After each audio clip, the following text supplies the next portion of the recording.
Hello everyone. In today's video, we're going to be going over how to manage and edit a opportunity once it's already been created. So we'll go ahead and get into the opportunities page. It'll bring us to our overview where I'll go ahead and select one of the opportunities that we're going to be working in. We'll go with Orlando ER Med.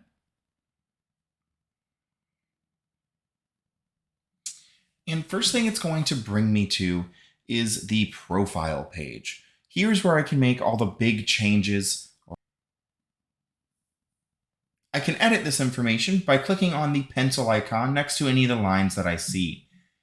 So if I figure out the start date for this project, they're going to want to get started. Let's see, we're still a few months out. We'll just go with October 16th is the date that they want to get started on this. I can go ahead and save that info in here. I could also click the edit button up in the top right. It's going to allow me to edit all of this information that we see there in one screen. And as I scroll down, I will have all my additional information as well. A bunch of different info that I could fill out here. As I learn any of this stuff, I can always come back here, get it filled in, and save it. Click Save up at the top. This list that we're looking at is also going to be referred to as additional scope details. It's the same list that we're going to see in the project scope when you edit that as well. I like to point that out because you can make changes to this list. This is customizable. If you go to the configuration menu and go to additional scope details, you can create new questions in this list. You can remove ones, change previous ones. Whatever you need to do here, just note this list is customizable. You can tailor it to your needs. Go ahead and save that. Give me a confirmation message that it saved what I put in. And then any of the info that I entered there would now be saved. Go ahead and go back into our opportunity. Next tab on here is going to be the Team tab. From here, I can manage the project team. So if I know who I want to start working on this, if this opportunity becomes a project, I can go ahead and start adding them. When you click the plus sign to add contacts, it's going to ask what type of contact we want to add. Service provider is going to be anyone from your company, any internal employees. A customer will be the customer contact. Any third-party contacts, other or vendor contacts. We'll go ahead and we'll add our internal team. So I'll select service provider. And then I can scroll through and fill out who do I want working on here. We'll go with Aaron, Albert, Andrew, and Carrie. I can click Place on Team. That's going to add them to our team list. Like I said, I could do the same thing I just did for my customer, third-party, other, and vendor contacts as well. Let's say I added someone by accident. Albert here, I added the wrong Albert. I know I don't want this individual on this project team or on this opportunity team just yet. I can click the checkbox next to their name and I will have the ability to hide members. That's going to remove them from the team list. So they were on the team list. You're not able to delete them from there. It's going to keep a record that they were at one point on the team. But hiding them is going to not allow them to view this project or this opportunity moving forward. If I do decide later down the road that I actually do want Albert on this project, I can go to the other icon, show hidden members.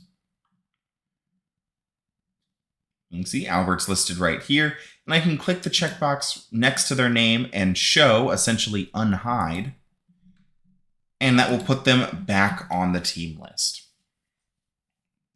Next tab over is going to be our calendar tab.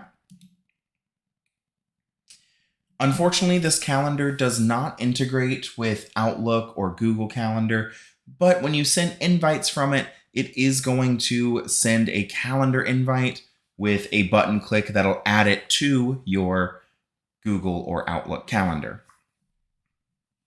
Now, it works like a very simple calendar here. You will select your time and date that you're wanting to set up a meeting. We'll just say Tuesday at 2 o'clock p.m. I could type in what the meeting is, go ahead and create event, or I could click on event details and fill out a lot more info here. The true who, what, when, where, what the meeting is, where it's going to happen. I can set it up to repeat if I wanted to. Add in the description. So what do we hope to talk about in this meeting? And then I can invite my guests here.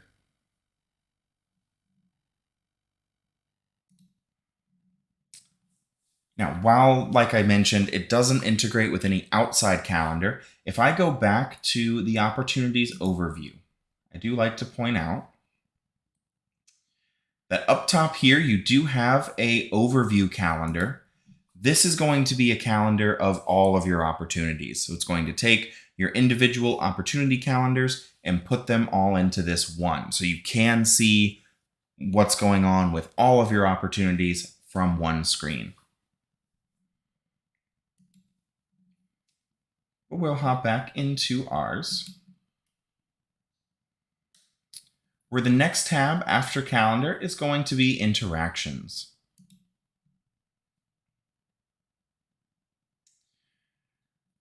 In the interactions menu, I'm going to click the plus sign, and it's going to give me two options: to add an event or add an interaction. Event is actually what we just looked at. That's going to be a calendar event, something that is happening in the future that we are planning for. An interaction, however, is possibly something that has already happened, really wasn't planned for, kind of out of the blue, but I learned something and I want to note that. So I'll add an interaction. First thing it's going to ask for is if this is related to a campaign or an opportunity, or if it's not related to anything. Because we filled it out here in the specific opportunity, it's saying it's already related to the campaign we created this under.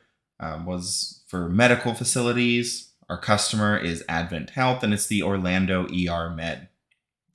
Or I could say this interaction is not related to any specific campaign or opportunity. I could enter that in kind of as a generic interaction. Maybe it's my first contact with somebody. But we'll say it's related to this opportunity that we're currently in. I can fill out a subject and a narrative, kind of what was the general thing that we talked about, and then the details of what was discussed. Who the author is, I'll set as myself. The time and date that this happened, and who the participants were. So I could add in, maybe I spoke to the customer, maybe I spoke to the architect, someone else. This is the perfect way to log knowledge that you learned from an unexpected occurrence. Maybe you get a random phone call, or you run into somebody at the grocery store. You get some information on this opportunity. You can put in here where you learned that information from. Save it in. And then perhaps that was some info that was relevant back to your profile page. Go ahead and go back to that profile tab. You can click the edit button, type in and change any of that new info that you just learned. That way you'd have a record of it here, and then you can go to interactions and go, oh, here's where I learned that from too. Once you have filled out your interactions, your calendar, your team, your profile is ready to go, you've pretty much made the decision that, hey, this project is going to happen and we want to bid on this project. We have all of our information gathered. We're ready to start bidding. At that time, back here on the profile page, you will want to click this Convert to Project button. This is going to take all the information that we have in this opportunity and transfer it over to a project. It'll create a new project based off the opportunity. And like I said, bring all that information into it. No info will be lost. There'll be no need to double enter anything. Going back to the Opportunities Overview page, I do want to point out We already talked about the calendar tab. You can view all of your calendars in one calendar from here.